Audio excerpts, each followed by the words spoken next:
안녕하세요. 이번 시간에는 도산 12곡이라는 연시조에 대해서 공부해 보도록 하겠습니다. 자, 학습지하고 수업 자료를 내려받기를 해주셔서 준비를 해주세요. 자, 학습지 맨 처음에 보면은 도산 12곡 발이라고 나오는데요.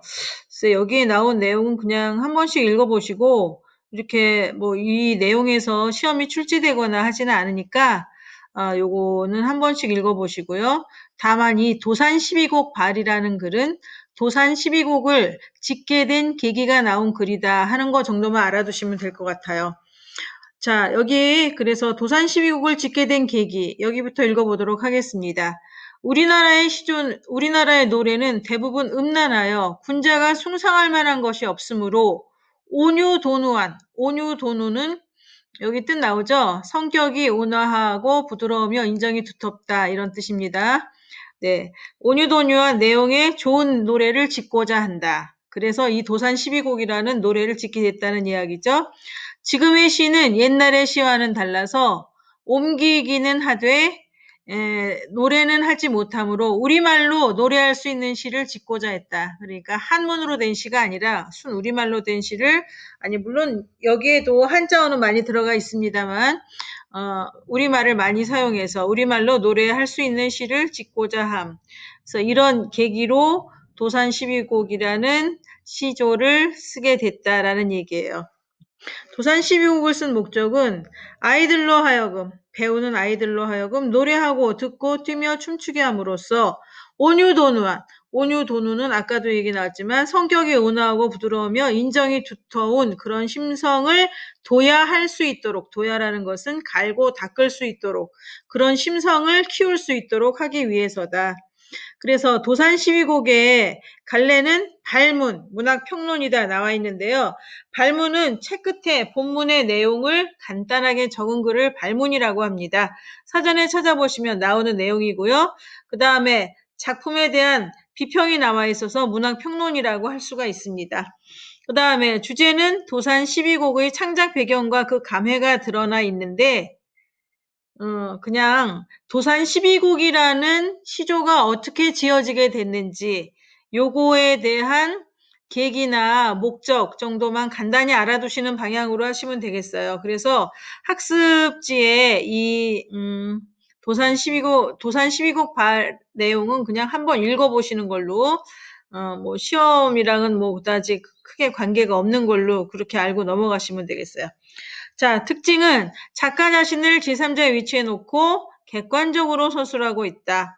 국문시가의 가치에 대해서 언급하고 있다. 그래서 한자보다는 국문시가가 더 좋다는 내용이죠.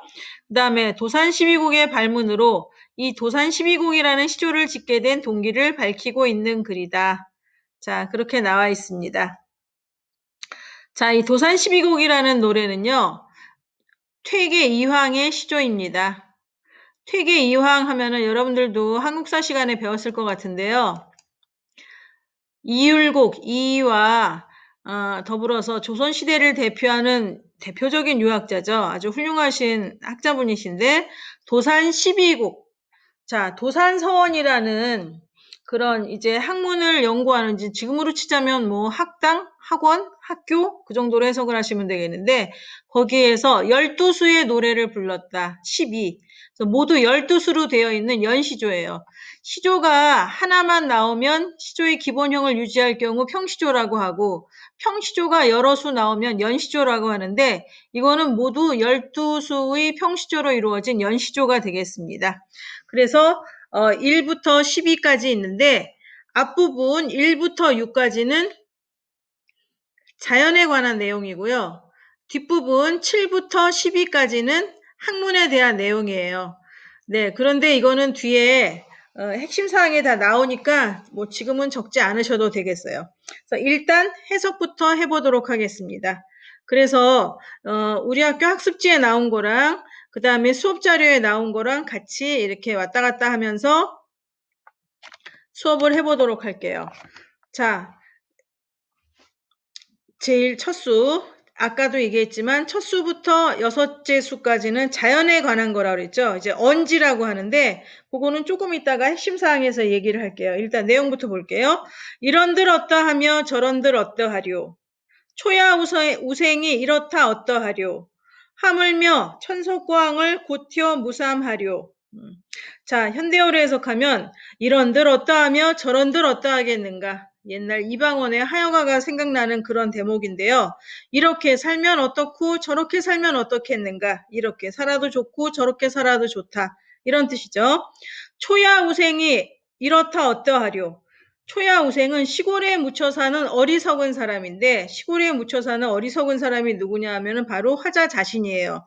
그런데 우리나라를 대표하는 아주 유명한 유학자인 이황이 어리석은 사람은 아니겠죠. 그러니까 자신을 겸손하게 표현한 거다 이렇게 생각하시면 되겠습니다. 이렇게 산다고 해서 어떠하겠는가. 이렇게가 어떻겠냐면 자연 속에서 산다고 해서 어떠하겠는가. 좋다 이거죠. 자연 속에서 살아도 좋다는 얘기예요. 꼭 세상에 나가서 높은 벼슬 하고 부귀영화 누리고 이런 것만 좋은 게 아니라 자연 속에 살아도 좋다는 얘기죠.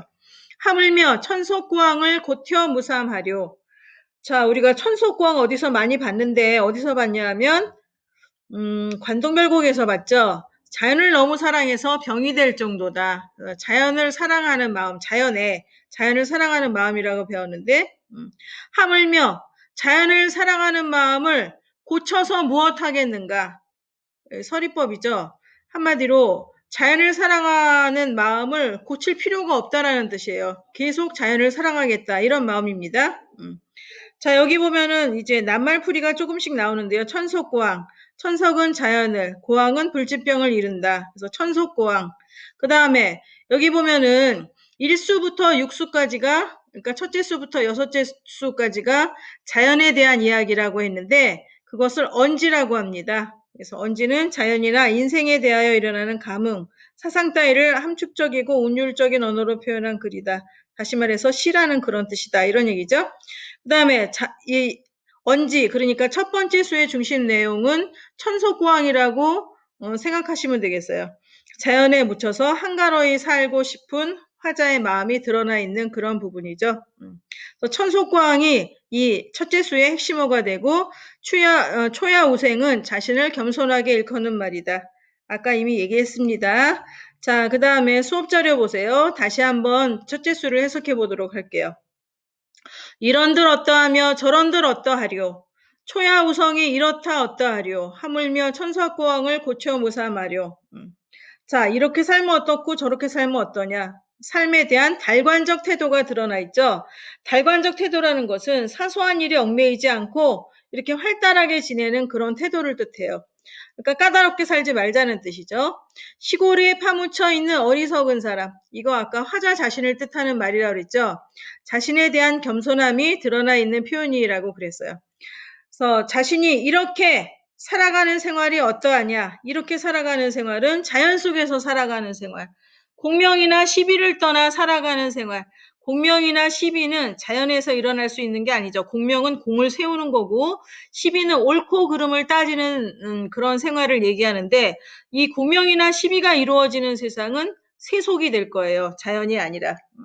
내가 자연 속에서 이렇게 살아가는 게 어떠하겠느냐. 좋다는 거죠. 지금의 삶에 만족한다는 뜻이에요. 그래서 여기에 안분지족의 자세도 드러나 있습니다. 안분지족은 지금 자신의 현재의 삶에 만족한다는 그런 얘기죠.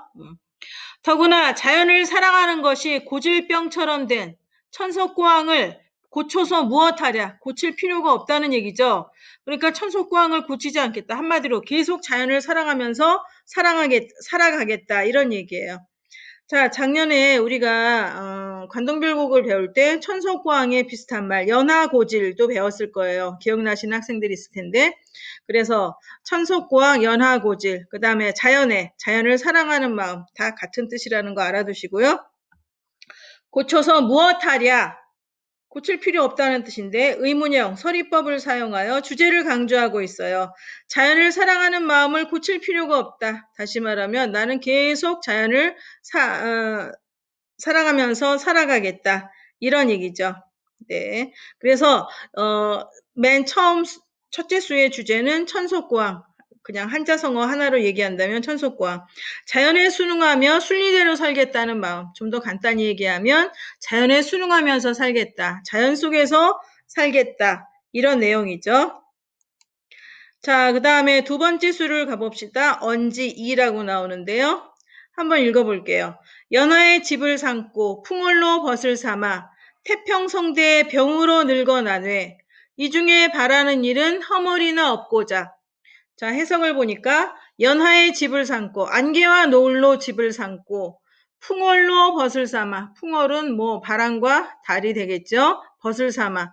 자, 안개와 노을이나 풍월은 그냥 자연이라고 해석하시면 됩니다. 자연을 집을 삼고 자연을 친구 삼아 태평성대. 자, 지금 평화로운 시대예요. 전쟁도 없고 뭐 가뭄이 들어서 뭐 괴로운 일 그런 게 없는 아주 태평성대, 평화로운 시대예요.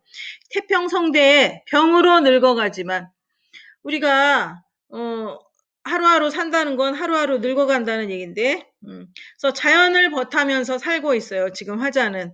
그리고 태평스러운 시대예요. 그 다음에 이제 나날이 늙어가겠죠. 조금씩 늙어가지만 이 중에 바라는 일은 우리 늙게 되면은 뭐 이런 여기도 아프고 저기도 아프고 하니까 그냥 병으로 늙어가지만 지금 뭐 화자가 특별히 어디가 아프다는 얘기가 아니라 병으로 늙어가지만 이 중에 바라는 일은 이중은 이렇게 자연 속에서 시간을 보내면서 살아가는 이 중에 내가 바라는 일은 허물이나 없었으면 한다. 우리 허물의 뜻이 뭔가요? 잘못, 실수, 죄 이런 뜻으로 해석하면 되겠죠.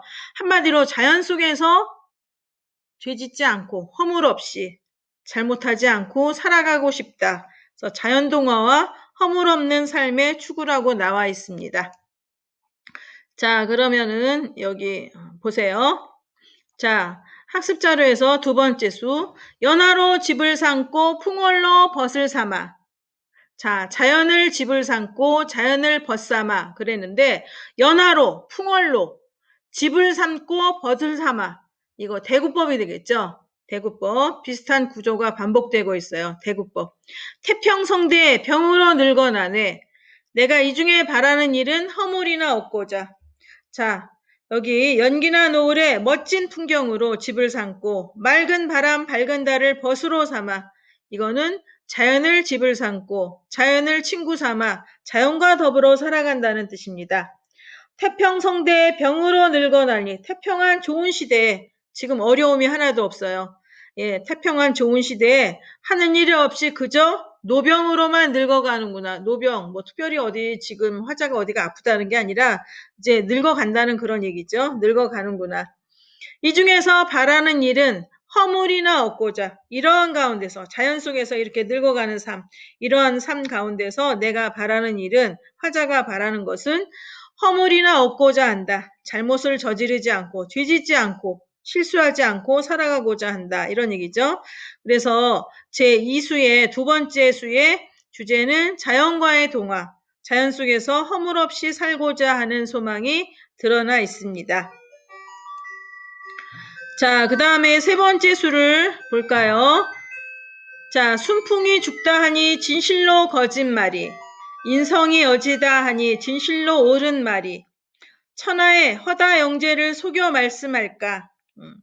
이게 이제 세 번째 수가 되겠는데, 순풍이 뭐냐 하면은 순수한 풍습이에요. 옛날부터 전해 내려오는, 물론 연 19에는 직접적으로 옛날부터 내려오는 이런 말은 없습니다만, 옛날부터 내려오는 순수한 풍습이 주로 없어졌다 하니, 없어졌다고 하니, 주로는 빼고 그냥 없어졌다고 하니, 이것은 참으로 거짓말이다.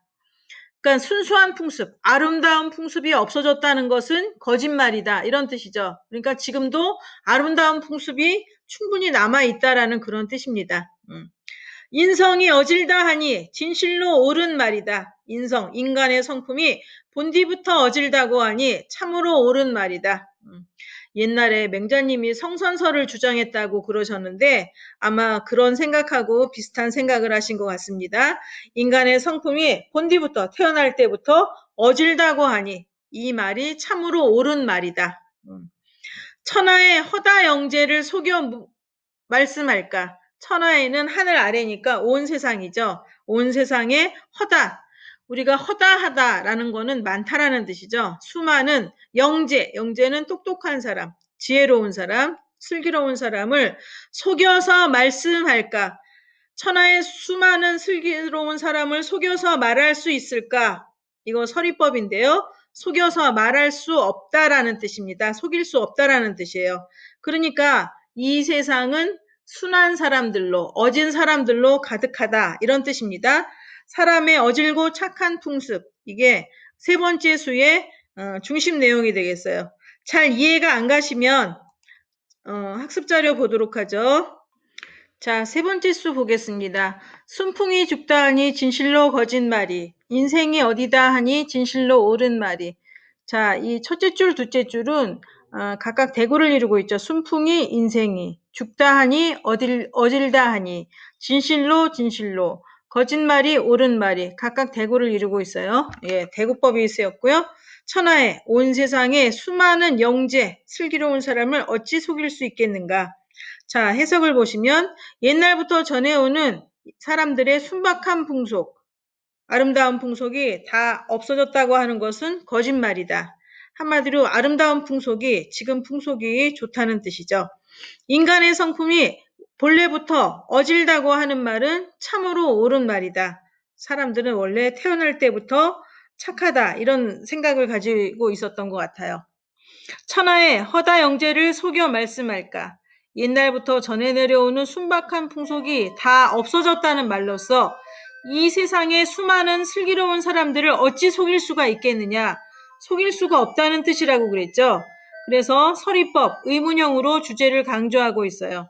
이 세 번째 줄이 해석이 조금 어려울 수도 있겠는데 여기 생략된 말이 많아서 그래요. 그래서 여기 앞뒤로 이런 이 까만 가로로 묶어놓은 이 부분이 생략되어 있는데 이런 내용이 있다는 것을 염두에 두고 해석하시면 괜찮을 것 같습니다. 한마디로 이 세상은 아직도 아름다운 풍속, 순박한 풍속이 가득하다. 사람들이 순박하다, 착하다 이런 뜻이에요.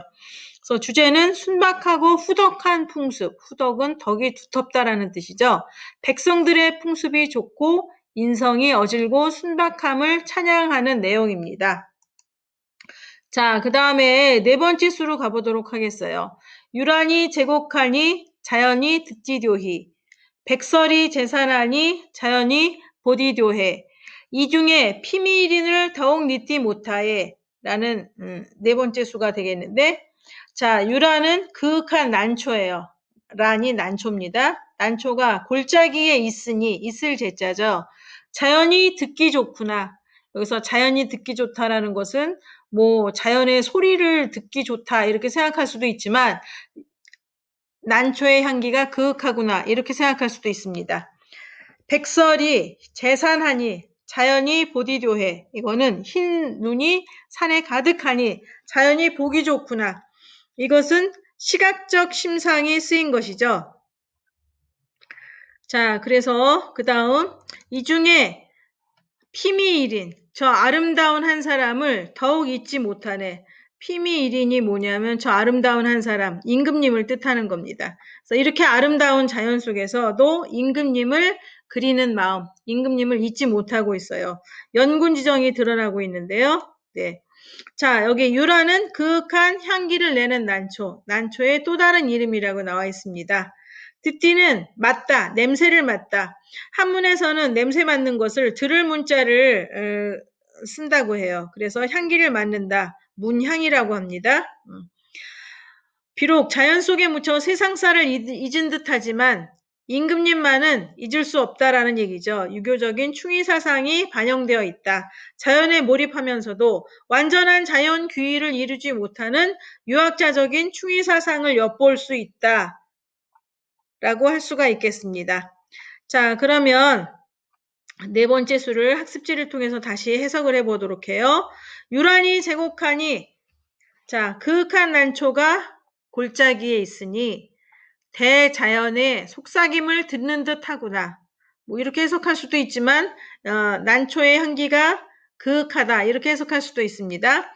그 다음에 백운이 제산하니, 흰구름이 산에 가득하니 자연이 보기가 좋구나.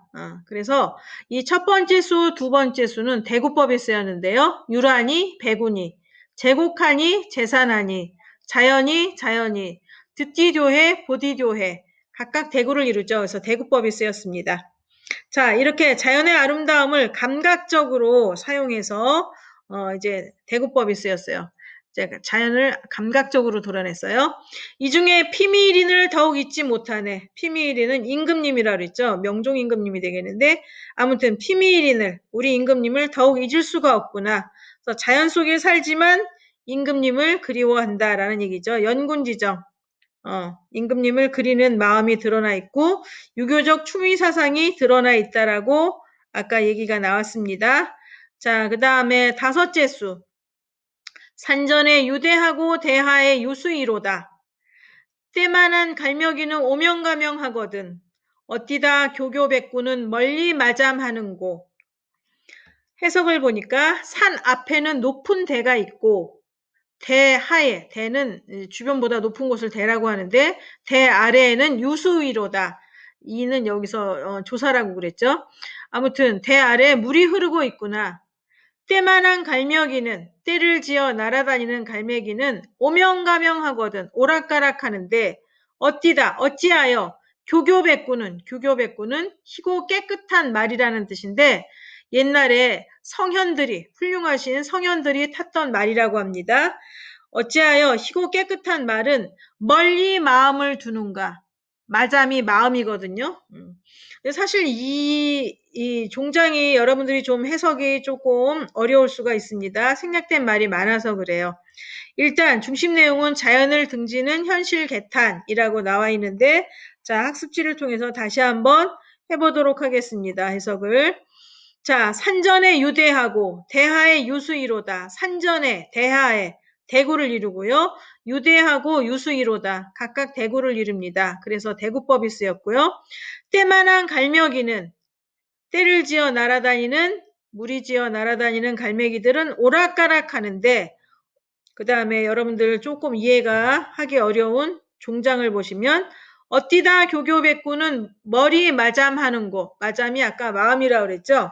어찌하여 교교백구는 저 귀하고 좋은 흰 망아지 옆에 있는 한자는 현자라는 뜻인데요. 현명한 사람, 성현을 뜻하는 거예요. 그래서 여기서 귀하고 좋은 흰 망아지는 인재, 훌륭한 인재, 현자, 현명한 사람으로 해석하면 됩니다. 멀리 뛰어갈 생각을 하는 것일까? 왜 자연을 벗하지 않고 저 멀리 뛰어갈 생각을 하는 것일까? 왜 속세로 향하는 것일까? 지금 화자의 입장에서는 그 부분이 잘 이해가 안 되는 거죠. 이렇게 자연이 좋은데 왜 자연을 멀리하고 속세를 가까이 하려고 하는 것일까? 이렇게 해석하면 됩니다. 그래서 서리법, 의문형으로 주제가 강조됐어요. 자, 여기서 교교백구.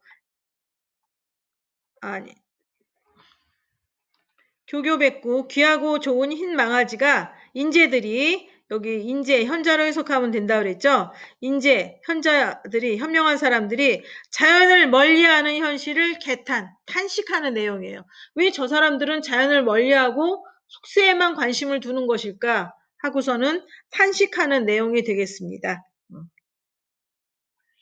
자, 그 다음에 여섯째 수. 요번 시간에는요, 1차 시에는 도산 12곡, 여섯째 수까지만 할 건데요.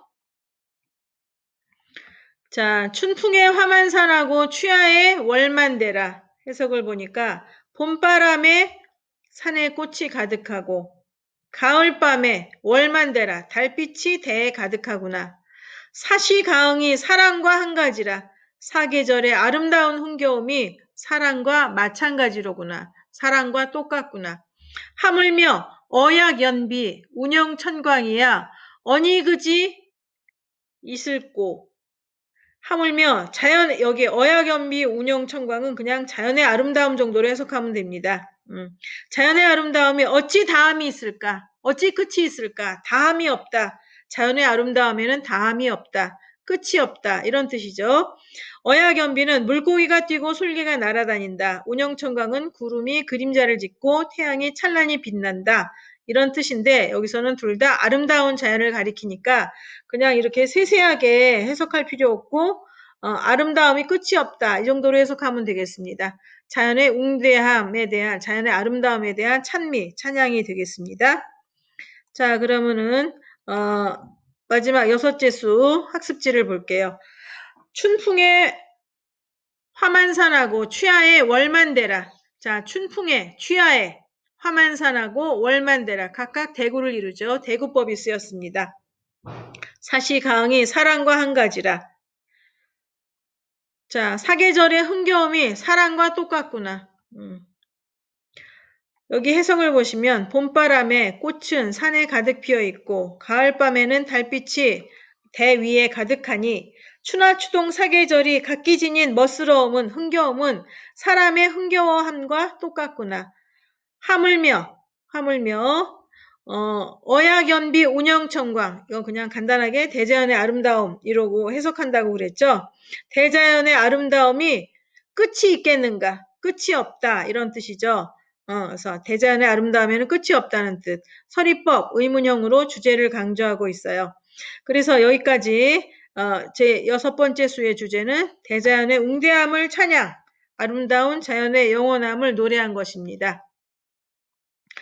자, 그 다음에 7번째부터 12번째까지는 다음 시간에 할 건데요. 일단 핵심 사항을 읽어보면요. 이번 시간에 첫째 수부터 6째 수까지 했죠. 언지, 자연의 동화된 감흥. 또 주로 아름다운 자연에서 살아가는 화자의 만족스러운 감정이 드러나 있었어요. 그런데 다음 시간에 이제 7수부터 12째 수까지는 학문 수양에 임하는 마음, 즐거운 마음으로 공부하는 그런 마음에 대해서 나와 있어요. 이 시의 갈래는요, 정형시, 서정시, 그 다음에 여러 수로 되어 있는 연시조, 그 다음에 도학가라고 볼 수 있고요. 도학가라는 말의 뜻은 여기 밑에 옆에 나와 있습니다. 그 다음에 성격은 교훈적, 그 다음에 아름다운 자연을 예찬하는 예찬적, 그 다음에 옛 성현을 생각하는 회고적, 그 다음에 주제는 자연 친화적 삶의 추구와 학문 수양의 의지, 학문 수양의 정진은 앞으로 나아가다, 열심히 공부를 하겠다 이런 내용이죠. 자연 친화적인 삶의 추구는 처음 6수가 되겠고 학문 수양의 의지, 학문 수양의 정진은 7째 수부터 12째 수까지 해당되는 내용이 되겠습니다. 이 시의 특징은 자연 관조적 자세와 학문 수양의 의지를 보여준다.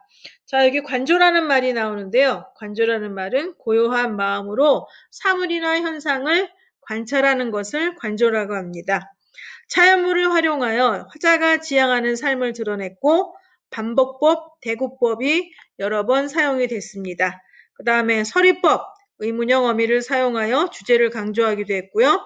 그 다음에 옛날 중국 송나라 때 유명한 유학자가 있어요. 주자라고 하는데 그분의 무의구곡가의 영향을 받았습니다. 도산 12곡, 무의구곡가.